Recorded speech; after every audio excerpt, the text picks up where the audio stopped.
Shalom warga kerajaan Allah dimanapun Anda berada. Saat ini kita akan bersama-sama belajar dari Kolose 3 ayat yang ke-5 sampai dengan ayatnya yang ke-17.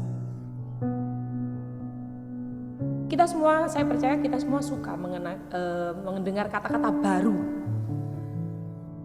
Siapa sih yang suka yang lama? Nggak suka kan? Baju lama dilengserkan gitu kan. Sesuatu yang lama kita tidak suka. Begitu juga kita di dalam Tuhan Yesus. Tuhan menginginkan setiap kita untuk mengenakan manusia baru. Bagaimana cara kita mengenakan manusia baru kita? Ya, kita harus meninggalkan yang lama. Kita harus menanggalkan yang lama. Apa itu yang lama? Kolose 3 ayatnya yang ke-5 di sini dikatakan, karena itu matikanlah dalam dirimu segala sesuatu yang duniawi, yaitu percabulan, kenajisan, hawa nafsu, nafsu jahat, dan juga keserakahan yang sama dengan penyembahan berhala. Semuanya itu mendatangkan murka Allah atas orang-orang durhaka.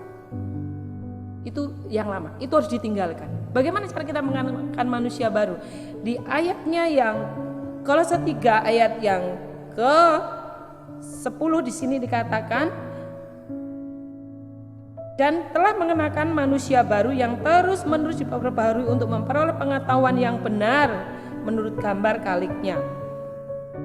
Di ayat 12 katakan, karena itu sebagai orang-orang pilihan Allah yang dikuduskan dan dikasihinya, kenakanlah belas kasihan, kelemah lembutan, dan kesabaran. Sabarlah kamu seorang terhadap yang lain, dan ampunilah seorang yang lain apabila yang seorang menaruh dendam terhadap yang lain, sama seperti Tuhan telah mengampuni kamu, karena kamu pun perbuat juga demikian. Artinya meninggalkan manusia baru, kita tinggalkan semua yang tadi dikatakan, percabulan, kenajisan, hawa nafsu, nafsu jahat, dan juga keserakahan, dan bahkan kalau ada dendam itu pun harus ditinggalkan. Kita harus mengenakan manusia baru. Dikatakan di situ, kenakanlah belas kasihan, kemurahan, kerendahan hati, kelemah lembutan, dan kesabaran.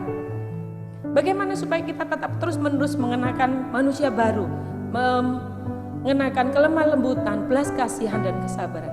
Kita harus mengucap syukur. Kita harus mengucap syukur untuk damai sejahtera yang Tuhan taruhkan dalam hati kita.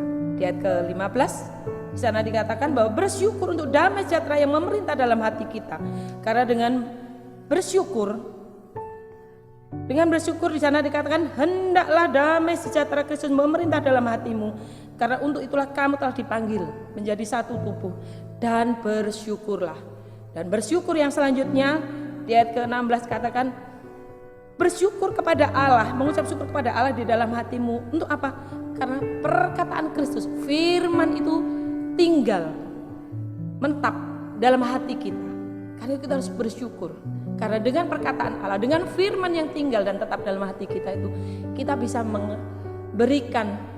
memiliki hikmat, memberikan pengajaran yang baik, memberikan teguran yang benar.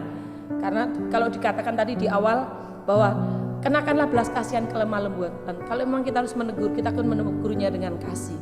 Kalau kita mengampuni karena kita sudah diberi belas kasihan, kita mengenakan belas kasihan Allah dalam hidup kita. Dan yang selanjutnya dikatakan, dan lakukanlah segala sesuatu dengan perkataan atau perbuatan, lakukanlah semuanya itu dalam nama Tuhan Yesus sambil mengucap syukur oleh Dia kepada Allah Bapa kita. Baik perkataan ataupun perbuatan yang kita lakukan itu karena firman Allah sudah memerintah dalam hati dan pikiran kita, sehingga kita mengucap syukur. Mengucap syukur itu artinya kita setuju dengan apa yang Allah lakukan.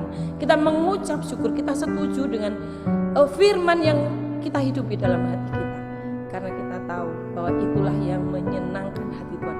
Itulah cara kita mengenakan manusia baru. Puji Tuhan, Tuhan Yesus memberkati. Kiranya firman Tuhan yang singkat ini memberkati Bapak Ibu Saudara. Kenakanlah manusia baru, karena itulah yang Tuhan kehendaki sebagai orang pilihan Allah dan sebagai orang yang sudah dikuduskan dan dipilih menjadi milik Yesus Kristus Tuhan. Puji Tuhan, amin.